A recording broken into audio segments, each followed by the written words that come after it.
Action. Bonjour, bonsoir. C'est votre émission, le Dieu de mon parcours. Je me nomme Mireille Mboula. Nous émettons à Kinshasa, en République démocratique du Congo, comme vous le voyez. Nous avons reçu aujourd'hui pour vous un homme de Dieu, comme d'habitude. Ce n'est pas la première fois qu'il soit sur notre plateau. Aujourd'hui, nous avons encore besoin de lui. C'est pourquoi Toyami est pour Nabino. Abonnez-vous sur votre chaîne Erotech TV pour en savoir plus. À tout de suite.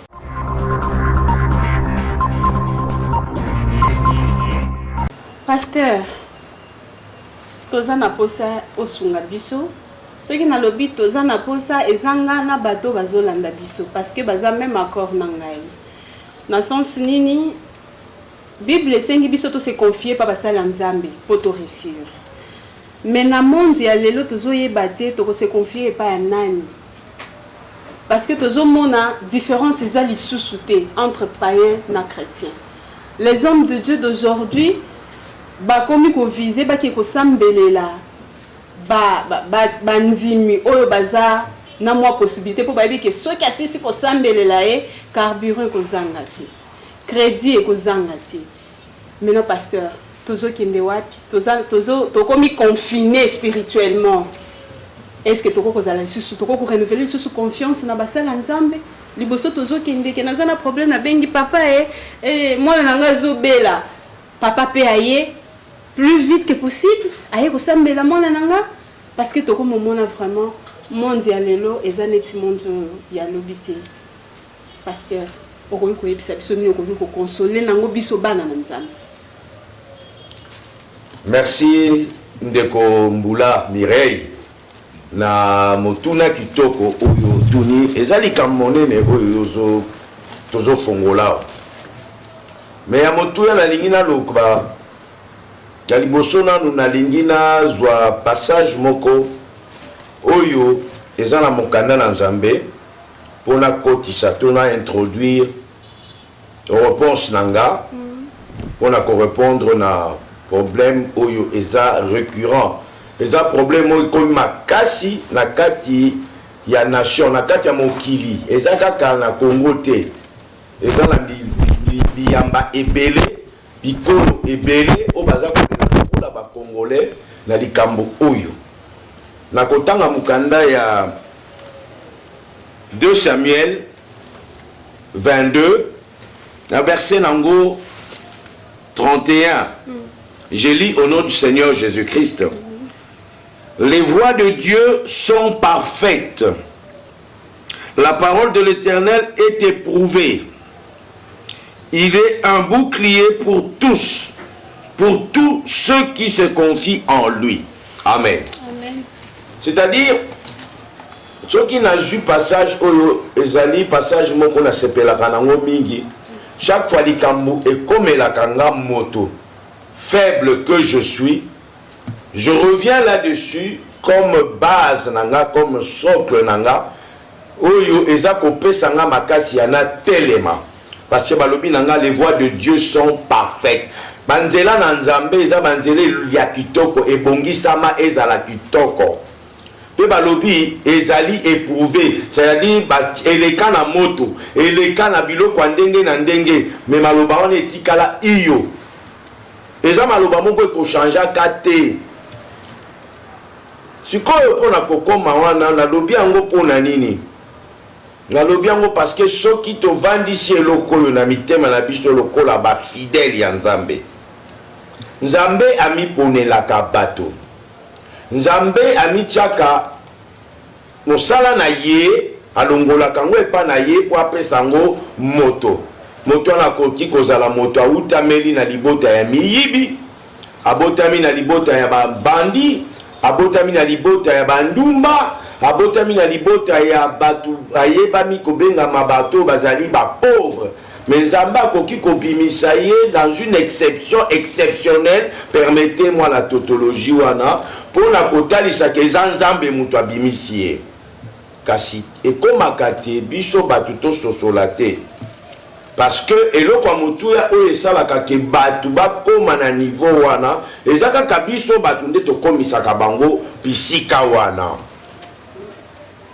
Na ndenge nini? Tango ngai naza pasteur, rôle nanga en tant que serviteur de Dieu, ezali à servir la nation de Dieu. Qui est la nation de Dieu? La nation de Dieu, ce n'est pas seulement celui qui touche les millions. Ce n'est pas seulement celui qui habite dans des maisons huppées ou des maisons de grande beauté. Mais c'est ce que tous hommes mon ami Colo, papa. Je vais demander au peuple de Dieu parce que et puis chose grave, papa, comme il faut pasteur ayambayo à moyenner quelque chose. Toza na Congo, tozo monango. Na côté les mela. C'est bon, oyaza na ngote. Ceux qui ont un problème na moyen à côté na bureau pasteur ezali parce que azana $10 té. C'est-à-dire que yo mo na nzambe no socialité. Yo mo na nzambe no socialité. Oye ko la ngande sentiment na yo. Olani voix en Zambé. Balobi les voix de Dieu sont parfaites. Yo olani de la Zambé, olani de la onction. Je suis désolé. Naboyi. Est-ce que yebi que diable pas dans la onction na? Est-ce que yebi que magicien pas dans rappel la onction na? Oye uti na molili. Mais total qui la télévision le pasteur wana soka tshelo liboko. Kasi pour la télévision. Mais na zana personne l'argent. Est-ce que tu avais suivi la voix de Dieu qui t'avait dit la voix de Dieu est parfaite? Est-ce que tu avais suivi la voix de Dieu? Tu as suivi la voix du peuple. Tu as suivi la mondanité. Tu as suivi les gens ébellés. Tu as suivi place Waloba. Kuna batuba telemaka. Kuna batuba sekwaka. Kuna batuba babikaka. Kuna bakabaka mbongo bakabaka mabala bakabaka bo. Nzamba lobaki na yo les voix de Dieu sont parfaites. Yo le Dieu la voix parfaite. Tu es allé chercher ce qui n'est pas pour éprouver. Tu as cherché ce que tes yeux ont vu. La beauté des choses. Pasteur. Je suis désolé. Pasteur, sunga biso. Mais non, espoir na biso ndeko na ngai Mireille. Mabe ya bana na Nzambe lelo. Mabe na bino ba peuple de Dieu. To biso nyonso bana na Nzambe. Mabe na biso ezani. To komi ko sali la ba sentiment na biso. To komi ko zwa ba sali na Nzambe loko la base de valeur, c'est-à-dire pas selon Dieu, mais selon moi. C'est-à-dire azala mosali na Nzambe nanga. Au comme que ça il a mosali na Nzambe au lieu de tché sika o yazali ya mosali na Nzambe serviteur de Dieu il lui faut du mérite de respect par rapport à ça yo comme ko commissaire eloko na yo ce qui veut dire que ceux qui n'a bengi akoya ceux qui n'a sali bona koya mais au comme que ça la yango de telle sorte que tu ne fais plus pour Dieu mais tu le fais pour ton plaisir. Naza obligé na benga pas ceux qui a na pesa kembonga carburant il faut ya kaka siko nga yo naza na ngote souci na ngeza ndewana est-ce que na ko benga akotu nanga est-ce que transport nanga retour eza mbona na ngote naza ta mususu na mwana fièvre ba nanga zali na comment balobi nganga balobi esili mais pasteur po ya wana carburant na ye ezati ndeko nanga Mireille na kotalishe loko moko omoni carburant ezala te Jésus alobaki na baye kolita mwa tindi bango na mokili bakende kosala mosala évangélisation alobaki na bango boye bozo kende komema saki te komemelo kote yo kenda oya koyamba yo okoti oya koyamba te leka pupola makolo leka. Malheureusement les loyaux tozali na kati ya confusion. La Bible peut le bien nous les connaîtrons par les œuvres. Tu comprends moi en Nzambe tant que les voies de Dieu sont parfaites tant que le les a éprouvées tant que le tanga tant que le temps de méditer la parole. Comment tu vas développer la connaissance de la parole? Comment tu vas inviter le Saint-Esprit dans ta vie pour qu'il y ait une manifestation de bonne conduite il y a Saint-Esprit? Parce que tu n'es plus conduit par l'Esprit de Dieu quand tu arrives devant une situation. Tu ne consultes plus l'Esprit de Dieu, tu commences à consulter les hommes. Vraiment solide. C'est pourquoi il faut se confier. Pas justement, le parcours solide est important en tant aux Ananzambé. C'est là le problème. Mais là, c'est un bébé spirituel. Mais on a côté comme le monde le dit. Mais la miliki, tant que vous avez bébé spirituel, il y a comme la miliki. Mais là, il y a un peu de miliki. On a un moyen de Luka et Shika va payer sa miliki. Luka ici comme balobi que bibero ya mili kamalamu yangoyo. La parole de Dieu est assise. Elle est placée là pour toi. Elle est disponible pour toi. La formation, la méditation, la prière, la retraite. Babilo konyo soanda pesala kayango. Awa na moni peza ki musali ezali. Ezali etongate. Ezanda côté. Ce n'est pas la beauté du bâtiment, mais c'est le cœur qui est disponible. Ton cœur il est comment vis-à-vis de Dieu. Enfant de Dieu. Mais quand tu trouves devant les problèmes, vous savez que c'est ça. Papa. Bien aimé dans le Seigneur. Bozali, toza ba modèle la bino certes, mais toza pe bateau. Nous sommes des hommes avec de la chair. Oui, avec de la chair. Nous sommes des hommes avec de la chair. Et nous avons aussi nos faiblesses. J'ai dit quelque chose au départ ici. Bosali attention nangote, to sali attention nangote na lobby. Nabimeli na liboti ya miyibi. Nabimeli na libota kindumba. Nabimeli na libota. Lien. Okomi bisika na linga ina komisayo.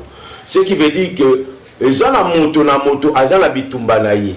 Mais yebaka ke pour mutu okoma kozala bien délivré, même un serviteur de Dieu, il a des combats personnels. Mais Bible ce qu'on recevoir sous le col ici, il n'y a plus de condamnation pour ceux qui sont en Jésus. Mais toi, serviteur de Dieu, tu as encore des liens.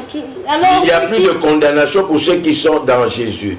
Mais pour la lobby d'Abisso, il faut combattre le bon combat, non? Pour la lobby d'Abisso, nous devons courir vers la perfection, non? Tu vas courir dans la perfection sur quel genre de voie? Tu penses que toute la voie sera tellement balisée, elle sera tellement propre, que tu vas tellement piquer, tout va y tu es arrivé. Mais nous sommes les enfants de Dieu. Mais un enfant de Dieu doit être dans le combat. Comment on va t'appeler victorieuse? Comment on va t'appeler champion? Puisque nous sommes des champions. C'est dans quel combat que nous allons combattre?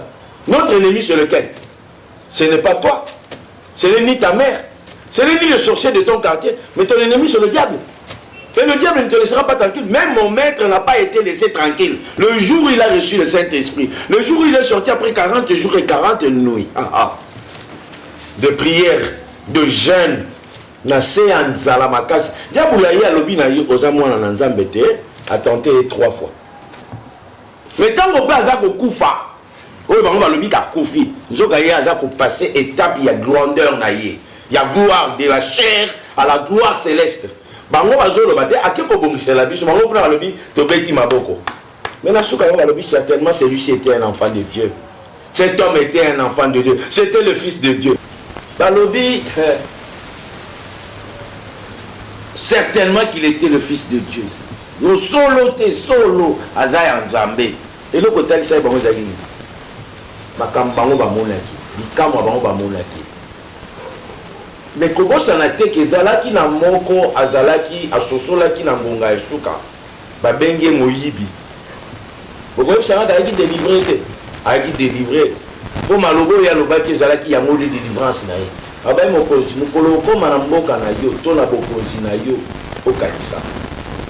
Abai neka pokwa lelo butu ya lelo ngana yo toza na paradis. Bien aimé. Et là on a le bas ezani. En tant qu'enfants de Dieu, nous aurons toujours des combats tous les jours dans notre parcours. Surtout dans notre parcours. Et dire que nous sommes dans une émission qui est dit le Dieu de mon parcours. Ça veut dire quoi par là quand vous dites le Dieu de mon parcours? C'est-à-dire ton parcours, il est joncé des obstacles. Tu ne peux pas arriver à être un grand champion sans pouvoir combattre. Bakobenga yo champion de Gédéon akutani na bitumba. Bitumba ezalaki ya bama. Eza bitumba ya piesa kite. Bitumba ya lukakite. Eza bitumba akuta yango. Bitumba bagalera nango. Gédéon babengi voya héros. Na suka kutute. Kaka wana tango aza kutundama mituna na ye. Bosolo ezalaki kati na ye. Poso ezalaki kati na ye. Nzamba lobi visiteur à Kitoko. Visiteur wana lobi na ye vaillant héros. Yemboka mituni nga vaillant héros. Moke ya moke ngai, mokuse ngai. Nazala vaillant ndenge. Balobi kaka ndenge oza wana na makasi oza nango wana okokweisa hotel ya divida kwa tata na yo. Hotel ya Bal. Eloko ezoboma bana na Nzambe ezali hotel de Bal. Et le kozo pour mabana nzambe ezali kozanga bososoli komitika kozala emporté par les sentiments. Dieu n'est pas dans nos sentiments. Dieu est dans sa parole. Dieu reste dans sa parole. Où est ta foi, enfant de Dieu, devant la situation la plus compliquée? Certes, au sambelaki, au déclaré, au pondeli. Si on on bénit mon sal Nzambe, on serviteur de Dieu, j'ai un cas. Mais qu'est-ce que nous voyons? Papa. Mais ceux qui m'avaient dit qu'on s'embelate. On a dit qu'on s'embelate. Olendi samite. Yango na lobi na yoke. Tozongi si likambo tolobi mela miliki. La parole de Dieu. Boyoki. Ezali. Mela miliki. Donc, il y a la parole de Dieu. C'est ça. C'est ça. Mais la miliki, il y a quand la makolo basal nanzambe teyama. Joie formation. Mon dimanche. Être affermi. D'être affermi. Reçois l'affermissement. C'est pour ton bien. Ce n'est pas que le pasteur sera avec toi partout. Mais le jour où le téléphone est en panne, le jour où il n'y a pas de courant, le jour où tu es devant une situation, tu vas te rappeler de tes enseignements. Tu vas prendre encore ce lait là, tu vas dire, ah. Mais si on a encore collé à mes billets à ma case, c'est parce que c'est la joie qui est déjà miliki. La collé à ce billet à ma case, billet à ma case, c'est comme Malobao à puissance, Malobao à déclaration avec la foi. Pasteur, nous avons un message de mon Robatindélio. Peuple de Dieu, on a dit que pasteur Guillaume. Aza un serviteur de Dieu. Oh, il n'y a pas confiance en ma case. Il n'y a pas la confiance dans la confiance en Jésus. Non, non, non, non. Confiance ma case nanga, balongoli yesu bachenga moto. Awoya ko frapper nga. Bakonzi nanga jaloux la bokonzi. Ça oboé. Baza ndina olobi baza alobi pasteur alobi bozala na confiance en Nzambe na ye. Oya bengi ngai na musala, voilà. Balobi na tuno mutu na boye. Oui. Pasteur Guillaume. Je vous en prie, maman. Tomoni ebele babandaki bazalaki ebele babandaki bazalaki neti kaka yo mais bakomi na niveau moko boye bazobanga ba perdre yo okoma na niveau parce que Nzambe azokena parce que ce n'est pas encore fini hein papa ozana parcours moko je peux dire eza prophétie pour prophétiser qui pona ye balobi ozana parcours moko ya bien boso tozokende Nzambe azopambola yo alors okobunga parce que toyo qui même na basala Nzambe mosusu ba embeli biso mosusu ba Nzambe mosusu ke ba héros mosusu ba si ba bunzinga to ko perdre papa na biso te bango nde ba bina tuna ba ko perdre yo te na pamboli Nzambe na zala esengo na motuna oyo parce que Bible ekosakati elengi ya Bible yango wana ekosakati Moïse babengi na musala ayebaki Nzambe te affermi par Dieu lui-même au travers ya ba miracle Nzambe apesaki na maboko na ye Nzambe amemi ye abimisi bana Israël il s'est retrouvé na ba obstacle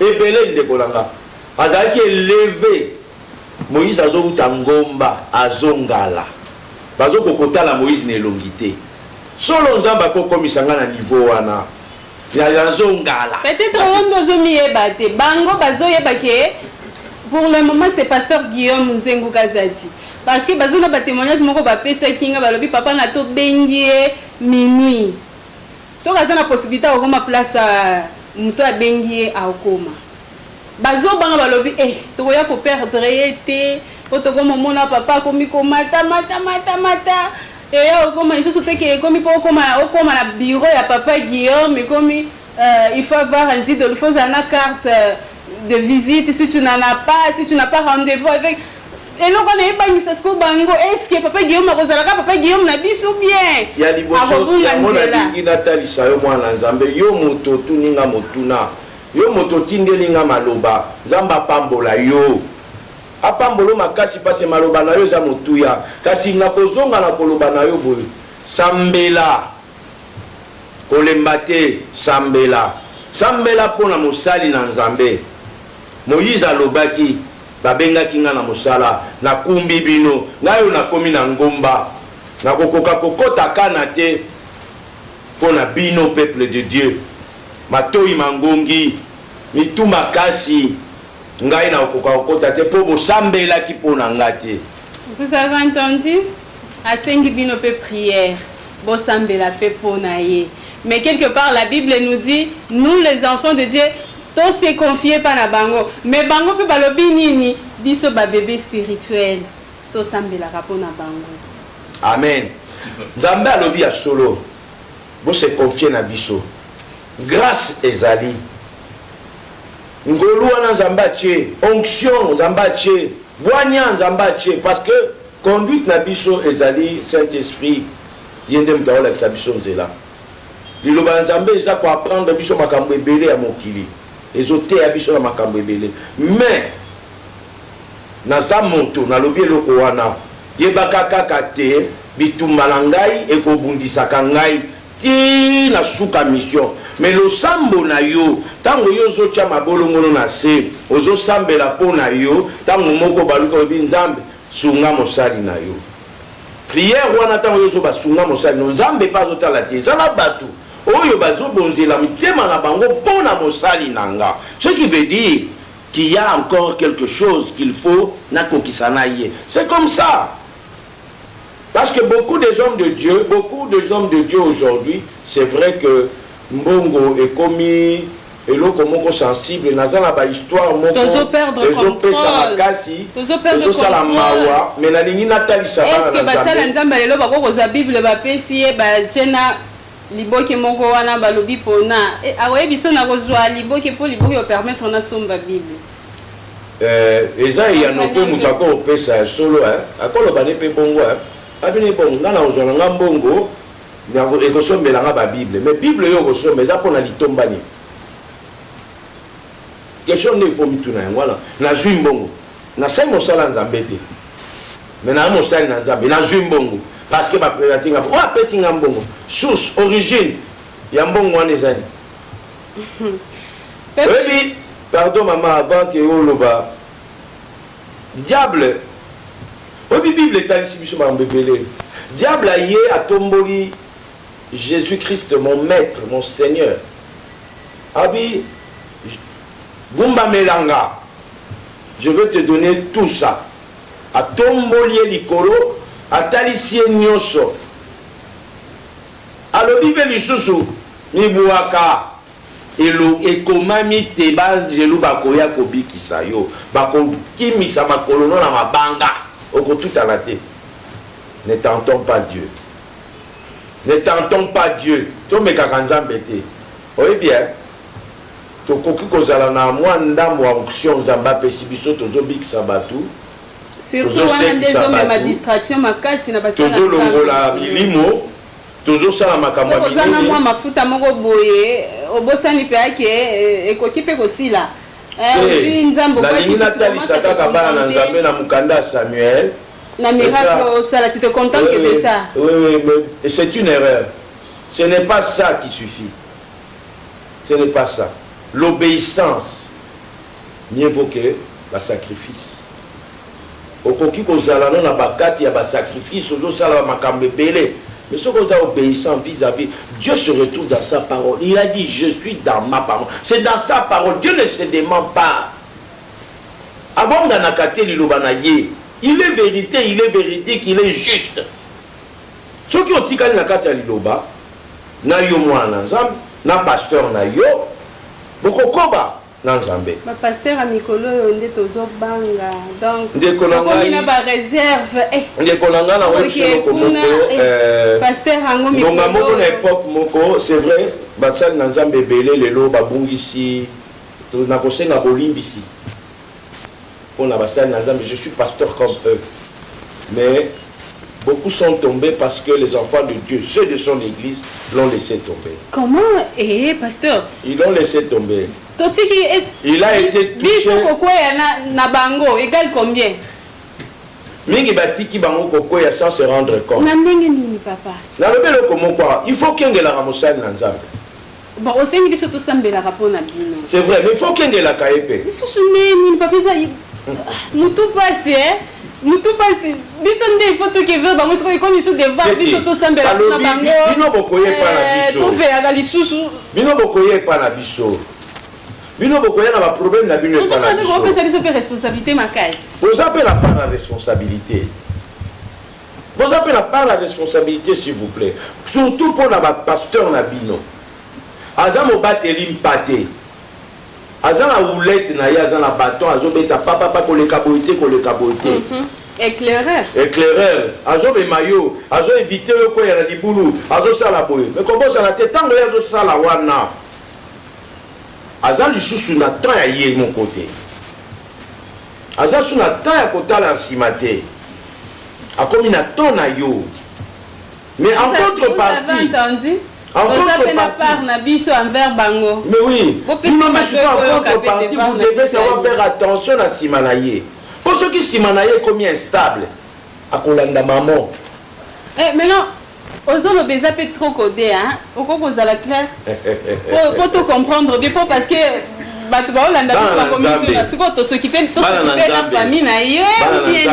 c'est un peu ça, il y a aussi un biso. Maintenant, biso na minute au confinement, bon, ezate. C'est comme moi, il y a aussi un biso, ezate. Il faut moi si na bana balia na ndako siko offrande wana mikolo pe ekodati. Na ngalo bana bino eloko. Siko to sa ne. Pe na ngalo belo mwa motuya. Alors biso ki parape na bango. Mosali na Nzambe babengi mosali na Nzambe azoya kosala prière epana yo. Azoya ko bondele pana yo. Il faut yeba kozala valeur wana ya ko considérer prière na ye. Et puis à cela kayango. Ah, offrande. Voilà, offrande, on bengi offrande, déjà important. Déjà important. Déjà important, ma soeur, déjà très important. Ton offrande va sceller ta prière. Nzambe, azan Nzambe y a intérêt. Ah bon? Azan Nzambe y a aye bakakota la part na yepe. Tango ye a bengi mosali na ye. Aux 8 ans ya ko bengi sa mosali et pas na yo. Zana tempé ya ocha offrande na yo. Na disposition à Zambé. Mais à cause de force majeure, on a offrande. Ndekolanga. Non, non. On est en mode confinement. Tozo bimate. Mais nous avons besoin de prière à pasteur. Nous avons besoin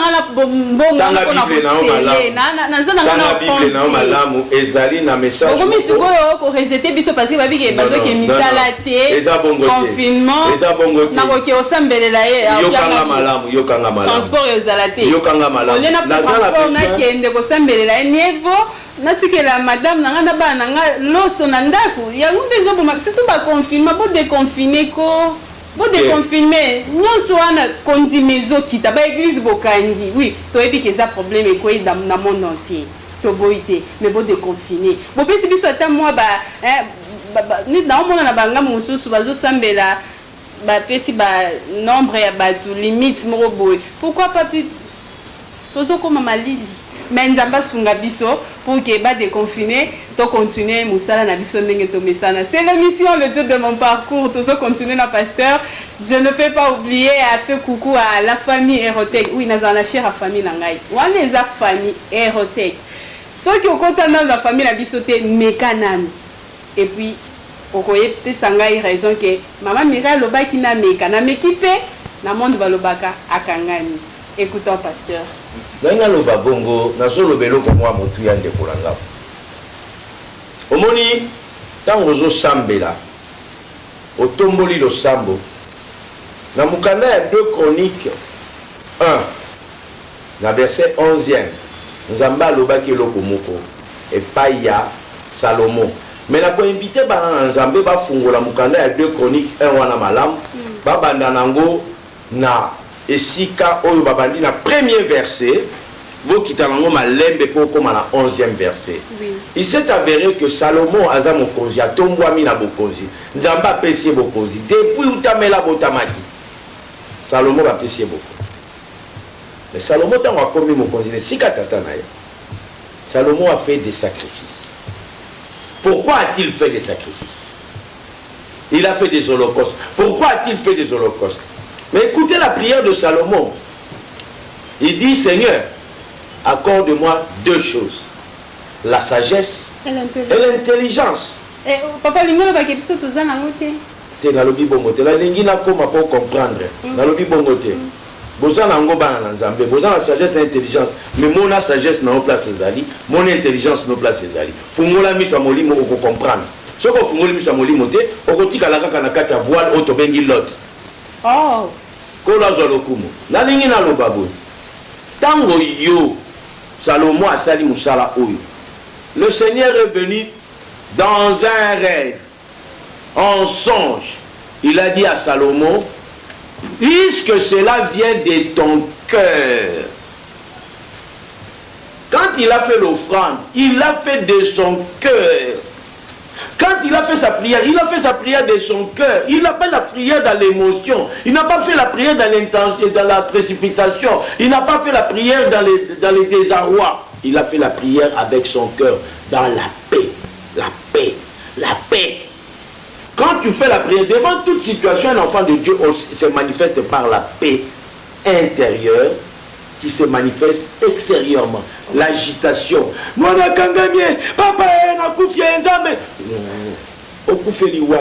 maîtrise de soi, c'est ça. Il faut avoir la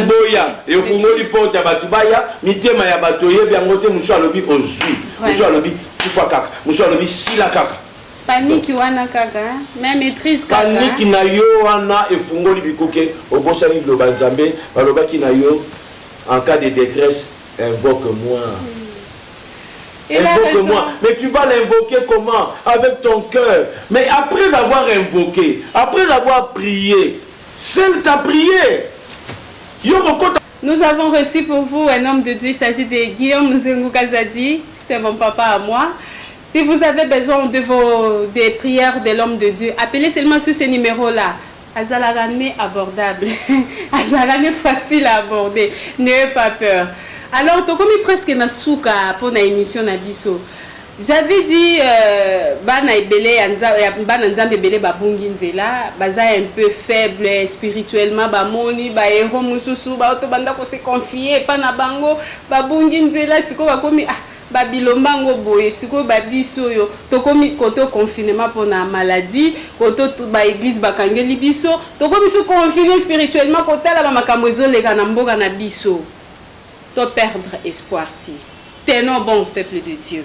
La Bible dit il y aura la différence entre ce qui me sert et ce qui ne me sert pas. Est-ce que place aux autres vivre? Est-ce que c'est la différence? Même ta façon de t'habiller, même ta façon de parler. Est-ce que aux autres d'appel ba am mususu ba ko tu n'attaquer tantine papa et au sambela wapi? Juste un comportement na yo. Point d'interrogation. Nous avons reçu pour vous l'homme de Dieu et nous sommes richement bénis. Nous sommes presque à la fin de l'émission. Donc on peut sa papa nabiso liloba yasuka. Pour te clôturer l'émission, papa à vous. Papa Mboli Zambé, na lingi na bakiselo moko na kolobate ba na Nzambe. Tobo sanate Nzambe. Le Seigneur Jésus-Christ a lobi na biso na mukanda Matthieu 6, na verset 24 a bengi biso to ça la choix. Tout ça la choix entre Dieu, tobo servir deux maîtres à la fois. Tous en a besoin d'un maître moko. Les gens la mukanda ya Matthieu 6, 24. Les appellent la mukanda ya Matthieu 16, 13. Mais na kolinga soko zu na Matthieu na Luc 16. Oye bakota longa parti à 11e verset ndoko sosola ngo malamu. Et là Jésus-Christ a lobi place wana. Parce que eza capital. Basal na nzambe solo bazoko isama baza bato. Mais kasiyo obengami le salut est individuel. Le salut de ton salut dépend de toi. Ce soir ou ce matin, à l'heure à laquelle vous m'écoutez ou vous me suivez là, le salut est dans ta maison, est entré dans ta maison par ma voix. Reçois Christ. Accepte Jésus-Christ. Transforme-toi. Accepte Christ dans ta vie. Répands-toi. La disponibilité. Nous sommes là pour vous aider, vous amener à changer votre vie. Avec Jésus-Christ, nous sommes toujours vainqueurs. Avec Jésus-Christ, nous sommes toujours meilleurs. Avec Jésus-Christ, tout nous est facile. Je vous dis facile. Tu vas me poser la question, comment facile? Je te dis que c'est facile, parce que quand ça vient, ça ne va pas te prévenir. Le Christ va te dire c'est arrivé. Amen. Voilà. C'était Papa Guillaume Nzengu Kazadi. Voilà, c'est la fin de notre mission, le Dieu de mon parcours, qui était présenté par votre humble servante Mireille Mboula. Je ne peux pas clôturer cette émission sans pourtant dire encore merci à honorable Jean Poyi. Et tout le monde va pays d'Europe, je ne peux pas aussi oublier mon équipe et mon caméraman Moses Baet. Et je salue aussi toute la famille Hérotech. Peuple de Dieu, avant d'applaudir l'émission, je vais encore vous demander, nous les enfants de Dieu, s'il vous plaît, faisons la différence. Même dans le bureau, même dans la place, la Bible nous impose de faire la différence. Que la différence soit. C'était le Dieu de mon parcours. Que Dieu vous bénisse.